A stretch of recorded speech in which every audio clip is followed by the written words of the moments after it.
लेकिन यहां कोई एग्रीमेंट नहीं हुआ।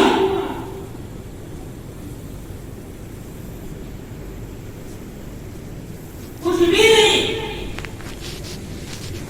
जब होती रही और धीरे धीरे सारा कितना ही कमता करता चला गया। जब मैसूर टीपू सुल्तान को शहीद किया गया, तब फौजी जनरल ने टीपू सुल्तान के नाम पर पांव रखकर ये ऐलान किया, और पांव रखने से भी डर रहा था कि शायद जिंदा तो ना हो। ये समझता था कि जब तक टीपू सुल्तान मुल्क हिंदुस्तान में जिंदा है, हम हिंदुस्तान का फैसला नहीं कर सकते हैं। जब टीपू सुल्तान को शहीद कर दिया, तब ने फौजी जनरल ने इसके नाश पर पांव रखकर ये ऐलान किया, आज से हिंदुस्तान हमारा है, अब हमारा कुछ कोई बिगाड़ नहीं सकता।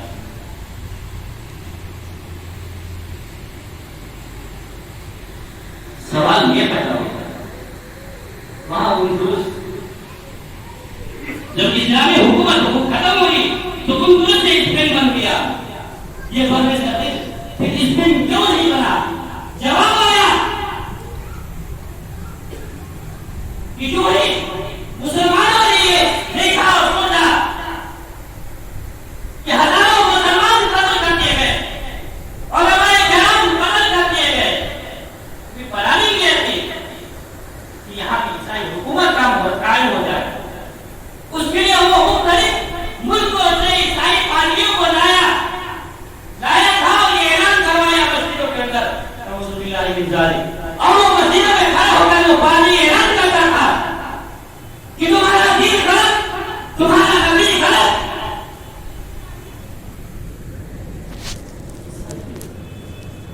और मुसलमान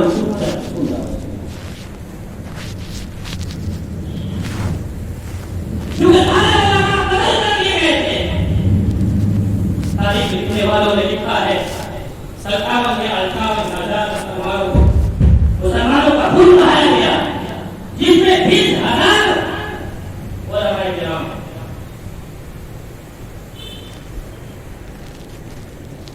जो ही मुसलमानों ने ये देखा,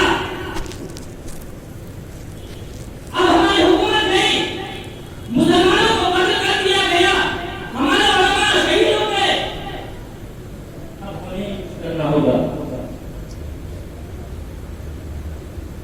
उसकी ये तारीफ है।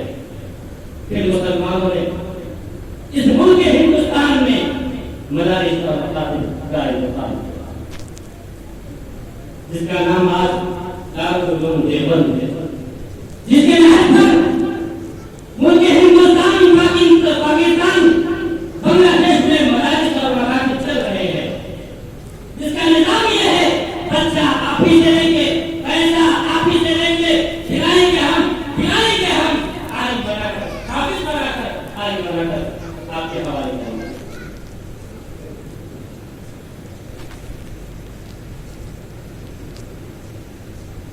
तुम पढ़ो स्कूल, पढ़ो कॉलेज, कोई मना नहीं करता।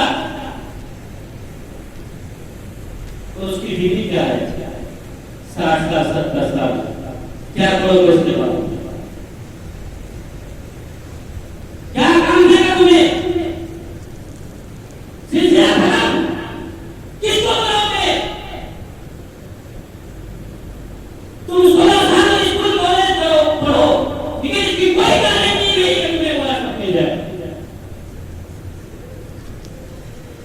मेहनत ज्यादा, गारंटी कोई नहीं। फरमाया तुम मदद करना, रास्ता लगाओ, इसकी जिम्मेदारी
जब अल्लाह का हुक्म के मामूल करोगे तो फिर अल्लाह का अज़ाब आएगा।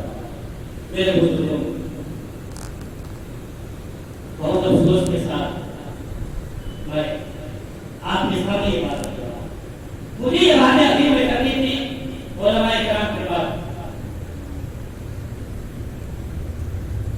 लेकिन लोगों के आने में ताक़ीद हो रही है, इसलिए मैंने कहा कि चलो पहले इसको निकाल दूं।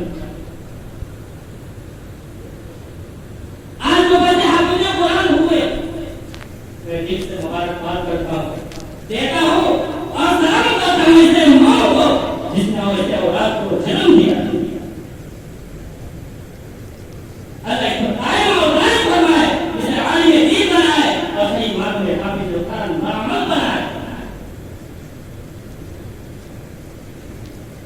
मेरे बुजुर्गों, हम इससे मोहब्बत करें, इसको मोहब्बत की नजर से देखें,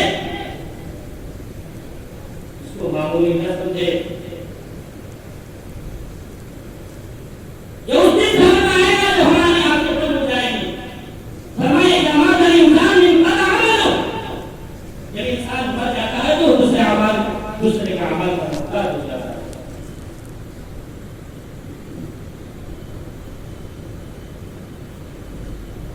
स्कूल में पढ़ा होंगे, स्टूडेंट इस दिन कभी या तो वकील बनेगा या इंजीनियर बनेगा या डॉक्टर बनेगा। लेकिन अल्लाह की शान फरमाया एक दुनिया का सबसे आला तालीम याफ्ता डॉक्टर, जिसका काम जहां से खत्म होता है वहां से मदारिस में पढ़े हुए अदना के तालीम का काम शुरू होता है। कैसे मैं समझाऊं आपको। मालिक यौमिद्दीन, रोज़े जज़ा का मालिक अल्लाह है। फरमाया हमें मालिक समझकर आना, काजी समझकर मत आना। जब दुनिया से बुलाओ, फरमाया मालिक समझकर आना, काजी समझकर मत आना। फर्क क्या है दोनों में, मालिक और काजी? फरमाया मालिक अपने मर्जी के मुताबिक फैसला करता है और काजी वो शरीयत के दायरे, कानून के दायरे में उसे फैसला करना होता है। काजी कानून का पाबंद होता है, मालिक कानून का पाबंद नहीं होता। मैं उदाहरण दूंगा, एक गली है जिसके अंदर कपड़े का कारोबार चलता है, कपड़े चोरी हो गए। मालिक ने कहा मस्जिद में तुम चोर पकड़ लो। चोर पकड़ लिया,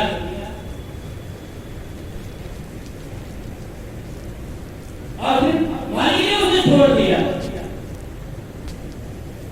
अब मुंशी को गुस्सा आया, हमने मेहनत करके चोर पकड़ा, आपके हवाले किया और मुंशी को छोड़ दिया। कहा मैं मालिक हूं, तू हमें डांटने वाला कौन होता है? मैं चाहूं सजा को, मैं चाहूं छोड़ दूं,